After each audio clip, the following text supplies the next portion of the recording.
Como diriam as más línguas, um vídeo atrás do outro, né não?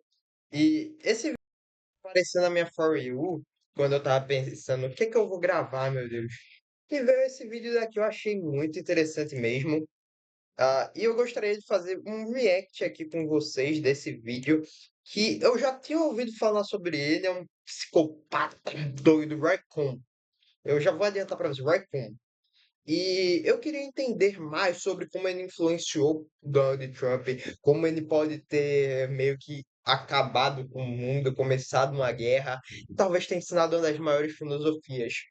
Ele era conhecido, ou é conhecido, não sei se ele está vivo ainda, como o Diabo na Terra. Então, já que estamos aqui no fundo do poço, vamos conhecer o diabo. Repreende. You're the fucking devil. You're the fucking devil. Get the fuck out of here. Outro dia assisti o filme O Aprendiz, que conta o início da trajetória de Donald Trump. Mas mais do que o protagonista, fiquei intrigado com a figura de Roy Cohn. Afinal, quem era aquele ser poderoso e diabólico de quem nunca tinha ouvido falar? Muito prazer, Roy Cohn. E à medida que fui pesquisando a seu respeito, eu fiquei cada vez mais fascinado com esse cara. Roy Cohn era o advogado mais temido na Nova York dos anos 70 e 80. Um homem sem escrúpulos, sem moral e sem medo. Alguém que fazia tudo o que fosse preciso para garantir seus interesses. You wanna be nice? É aquela famosa coisa, velho. O Harvey Specter é muito idolatrado por muitas coisas. Mas deixa eu só mensagem.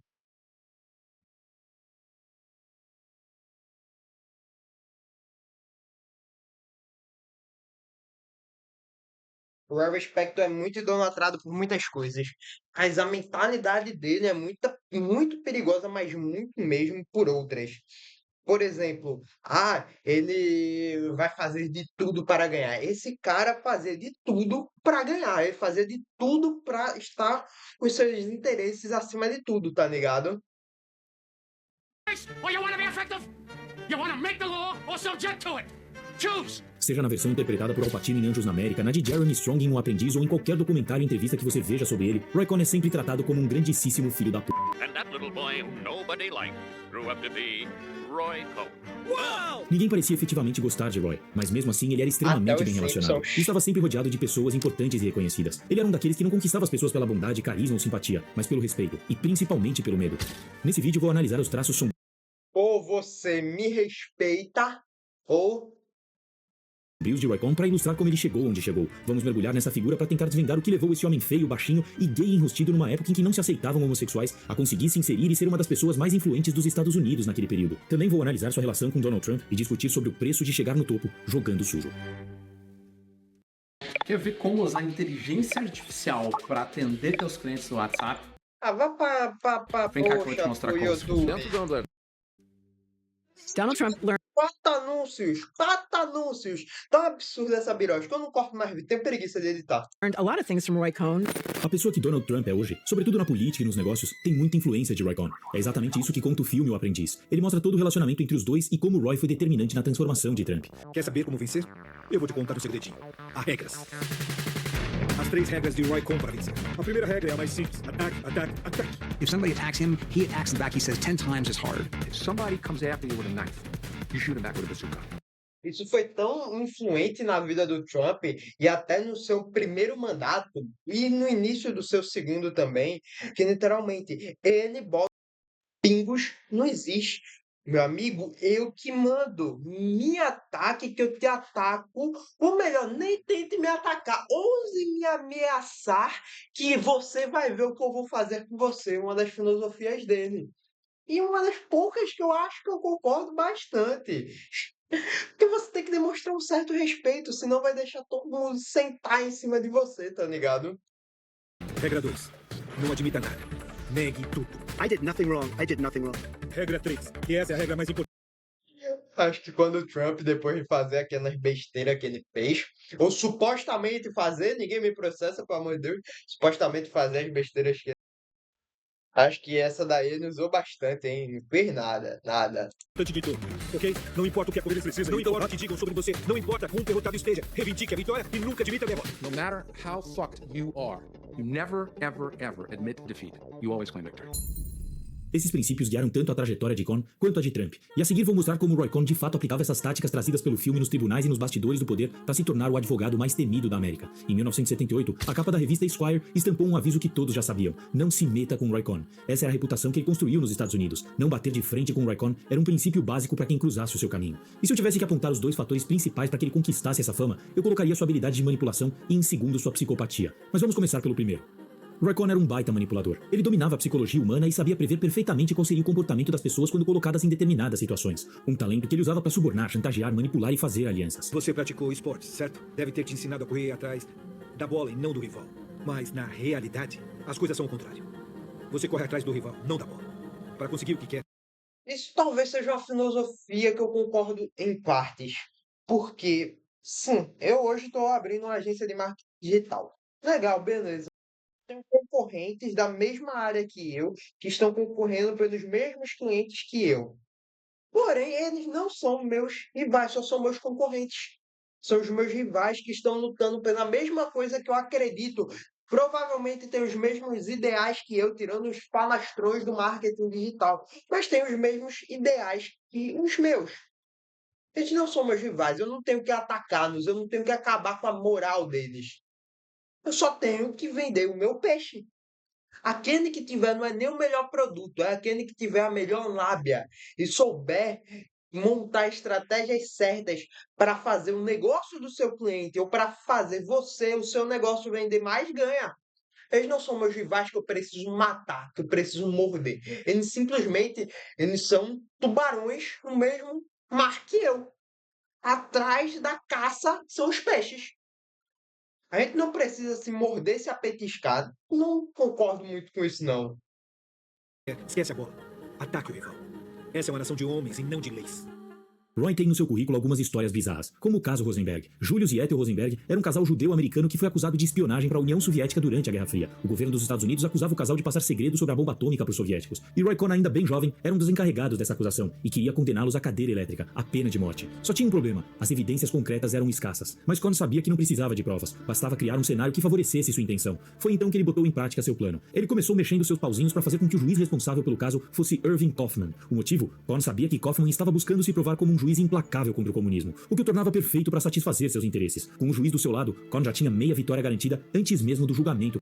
O sistema é fogo. O vídeo de ontem eu falei muito isso. O sistema é fogo. O sistema vai fazer tudo para manipular para que ele ou a tenha o domínio continue no poder. Recomendo muito assistir o vídeo de ontem. Começar. Mas ele sabia que só isso não bastaria, e por isso foi atrás de uma peça-chave para depor no caso. Surgiu então David Greenglass, cunhado dos Rosenberg, que foi convencido a fazer um depoimento crucial para a condenação de sua própria irmã. E anos depois, Greenglass confessou que foi convencido a mentir no tribunal para proteger sua esposa Ruth, e que nem sabia ao certo quais seriam as consequências desse seu falso depoimento. Cohn tinha ainda mais uma carta na manga para garantir seu sucesso nesse caso, o momento de tensão e paranoia que vivia os Estados Unidos. Aquele era um período de Guerra Fria, em que a caça aos comunistas estava em seu ponto máximo, e Cohn soube explorar toda essa tensão e paranoia para convencer o júri e a opinião pública de que os Rosenberg eram traidores, inimigos do Estado e uma ameaça mortal à segurança nacional. O resultado do julgamento? Vitória de Cohn. O casal Rosenberg foi condenado à cadeira elétrica, tendo como única evidência concreta o depoimento fabricado de um familiar ameaçado que pouco sabia sobre as reais consequências de suas palavras. E agora talvez alguns estejam se perguntando: por que Cohn fez isso? Por que ele quis tanto levar esse casal à condenação? Certamente não era a justiça que ele estava buscando. Ele queria vencer. Queria se aproveitar de um caso com repercussão para ganhar status. Psicopatas, um dos sinais do... não do psicopatismo, talvez dos sociopatas, tem até uma psicóloga que fala muito isso. É o cara que é obstinado, ele só quer estar disposto a abdicar de tudo, abdicar da própria humanidade, somente para ter o prazer de vencer. E o pior, se o cara realmente for obcecado, obstinado a esse ponto, ele vai vencer. Eu tento muitas vezes me manter a linha tênue entre ser esse obcecado, esse obstinado pela vitória, mas não perder minha humanidade e fazer pelos meios certos. Se promover na carreira e ser lembrado como um dos pilares da luta anticomunista nos Estados Unidos. É o cara que mandou os Rosenbergs pra cadeia. Os Rosenbergs sobre isso eu me declaro culpado. Mas esses eram os objetivos óbvios. Acho que, acima de tudo, esse foi um caso que Roy Cohn também viu uma oportunidade de conquistar algo que seria fundamental para sua carreira dali em diante: se tornar uma figura temida. E até por isso ele se gabava tanto por ter conseguido mandar o casal Rosenberg para a cadeira elétrica, porque aquilo era simbólico, um recado claro para todos que ousassem entrar em seu caminho: não se meta com Roy Cohn. Outra estratégia curiosa que era utilizada por Roy era o fato dele não cobrar de vários dos seus clientes. Ser temido é melhor do que ser respeitado. Se você não pode ser amado. Algo que ele fazia por um simples fato. Ele sabia que o maior poder era ter pessoas importantes lhe devendo favores, sentindo que estavam em dívida com ele. Eu não preciso do seu dinheiro. Me pague com sua amizade, tá bom? Uma mão lava a outra. Seja meu amigo e eu serei seu amigo. Roy construiu sua rede de contatos de forma estratégica. Ele sabia exatamente quais eram as pessoas que precisava ter ao seu lado e o que era necessário fazer para se aproximar delas. E uma vez próximo dessas pessoas poderosas, ele tratava de descobrir tudo sobre elas, seus vícios, fraquezas e escândalos escondidos, e guardava esses segredos sempre disposto a revelá-los quando surgisse uma oportunidade. Ele vivia frequentando os lugares mais exclusivos de Nova York, indo a festas e jantares com políticos, magnatas, artistas e até mafiosos, o que lhe trazia um poder enorme. Afinal de contas, quem teria coragem de processá-lo sabendo que ele era próximo de juízes e senadores? Ou então, quem ousaria atacá-lo sabendo do seu relacionamento com a máfia? Ele era praticamente intocável. Com a rede de contatos que ele tinha, ele estava sempre a um telefonema de conseguir o que queria. E diziam que ele adorava exibir os poderosos com quem ele tinha relacionamento, seja por meio de fotos ou por meio daqueles cartõezinhos de contato, como uma forma de assustar e intimidar as pessoas. Ele só cultivava relações com aqueles que poderiam ser úteis para ele. Ele não construía relacionamentos sinceros ou amizades. Ele construía alianças. Claro que ter o Nixon e o Procurador-Geral como amigos ajuda. Foi assim que Roy Cohn se tornou aquela pessoa que ninguém gostaria de ter do outro lado. Todo mundo que se aproximava dele tinha medo de contrariá-lo, pois sabiam que além de todo o poder que ele tinha em suas mãos, ele tinha algo a mais, algo que o tornava extremamente imprevisível e ainda mais temido. Roy Cohn era capaz de qualquer coisa. I have 3 businesses that Ai, ai, se ferrar, mas é um negócio muito sério mesmo, velho. Às vezes, os atos que fazemos ou favores que nos devem são mais valiosos do que o dinheiro que conseguimos. Era uma filosofia até que eu tinha bastante na época que eu tinha outra empresa. Que eu montei. Eu vou pedir favores, vou fazer negócios e vou ter favores de gente grande no mercado. Quando precisar, eles vão me ajudar porque vão estar me devendo. Era uma das coisas que eu tinha montado para mim também. Faz muito sentido. Mas antes de falar sobre seu lado psicopata, queria dizer que Roy Cohn era adepto de uma boa parte das táticas que apresento com mais detalhes nesse vídeo sobre manipulação que está disponível no meu canal. Para quem tiver interesse em aprofundar mais nesse assunto, vou deixar o link para esse vídeo aqui no canto superior da tela. E aproveite. Lembrando, o link do vídeo do Warman vai estar aqui. Vou botar tanto esse quanto vou tentar botar esse da psicologia sombria por trás da manipulação. Queria anunciar para aqueles que já adquiriram minha série que estou escrevendo uma série sobre poder e manipulação que vou disponibilizar gratuitamente como um bônus. Os episódios devem começar a ficar disponíveis na plataforma a partir da semana que vem. Vou deixar aqui em cima o link para quem quiser saber mais detalhes. Mas voltando, se a manipulação era a estratégia de jogo de Roy Cohn, a psicopatia era o combustível que fazia tudo funcionar. Eu digo isso porque as pessoas normais costumam ter limites. Então, por mais que elas saibam que determinadas ações poderiam levá-las a alcançar o que querem, elas jamais se sujeitariam a fazer tais coisas. Roy Cohn, não. Ele criou seu próprio mundo, onde o que é moral ou permitido é ele mesmo quem decide. E isso nada mais é do que psicopatia em sua forma mais pura, criar uma moralidade própria, que desconsidera completamente os efeitos causados em terceiros. Roy não sentia remorso, não se importava com as consequências. Destruir vidas era... Eu sou um adepto da liberdade. Sou adepto da liberdade de fazer tudo o que ela quiser. A pessoa faz suas próprias escolhas. Porém, a liberdade tem um limite. Somos condenados a ser livres. Mas a partir do momento que a nossa liberdade infringe a liberdade do outro, infringe algo do outro, nossa liberdade deve ser descartada. E é uma das funções que eu acredito que o governo teria, que o Estado deveria ter. Garantir a liberdade de expressão, garantir a liberdade de escolha das pessoas, até o momento que ela não infringe a liberdade da outra pessoa. Porque se infringir a liberdade da outra pessoa, ela deve ser cortada. Cortada como um mal, uma raiz, como uma erva daninha. Parte do jogo, e para ele, vencer sempre justificava os meios. E você não se importa? É uma vantagem. Não se importar com o que pensem de você. Dane-se o que os outros pensem de você. Não existe certo e errado. Não existe moralidade. Não existe verdade com V maiúsculo. Isso é uma fabricação. Uma ficção criada pelo homem. Nada importa exceto vencer.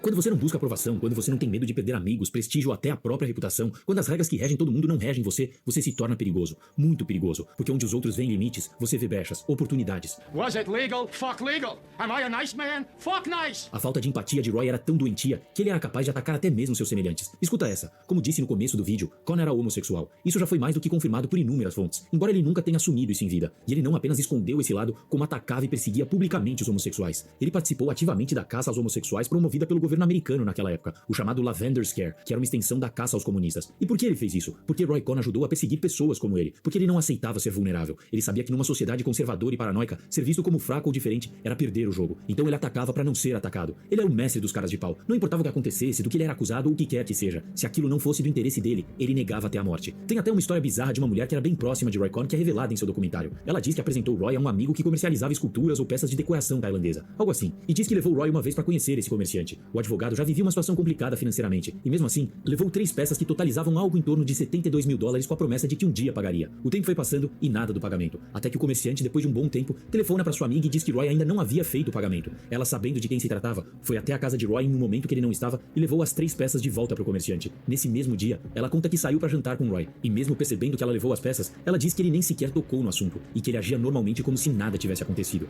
Essa era sua postura. Na cabeça dele, se ele não admitisse algo ou não falasse a respeito, aquilo simplesmente não existia. What is truth, Tony? What is truth? You know what's truth? What you say is truth, what I say is truth, what he says is truth. What is the truth in life? Deny everything, admit nothing. O que te contei até aqui pode levar muita gente a acreditar que Roy Cohn era um psicopata funcional em um mundo que premia quem sabe jogar sujo sem hesitar. E eu até concordo com isso, mas tem um detalhe nessa frase que não me deixa totalmente convencido. Será que premia mesmo? Eu não sou uma daquelas pessoas que acreditam que nós necessariamente pagamos pelos nossos erros nessa vida, mas Roy Cohn é um exemplo de alguém que parece ter recebido o que merecia. Ele contraiu AIDS e foi lentamente apodrecendo até a sua morte, vendo todos aqueles que um dia estiveram ao seu lado virarem as costas no seu momento de maior fragilidade. O final do filme O Aprendiz retrata esse triste fim de Roy Cohn, e acredito que a forma como a narrativa é construída pode até levar alguns a sentirem pena dele, e principalmente ódio por Trump ter agido de forma tão ingrata, por ter virado as costas para alguém que o ajudou tanto a chegar onde chegou. Mas eu vejo nesse final uma certa... Não, se você crer nisso, tu é tão doido quanto o doido desse vídeo. ironia. Acredito que Roy Cohn jamais esperava encontrar alguém com uma natureza tão semelhante à sua, alguém tão frio, implacável e calculista quanto ele, e que, portanto, pudesse lidar com uma situação dessas com tanto desprezo, frieza e incapacidade de sentir empatia. Que fique a lição para... O aprendiz superou o mestre. O aprendiz superou o mestre. Deixa eu esticar isso daqui assim. E é isso, galera. Esse foi o vídeo de hoje. Me digam aí a sua opinião. Só foi um react mesmo pra vocês terem um vídeo. Massa, muito da hora.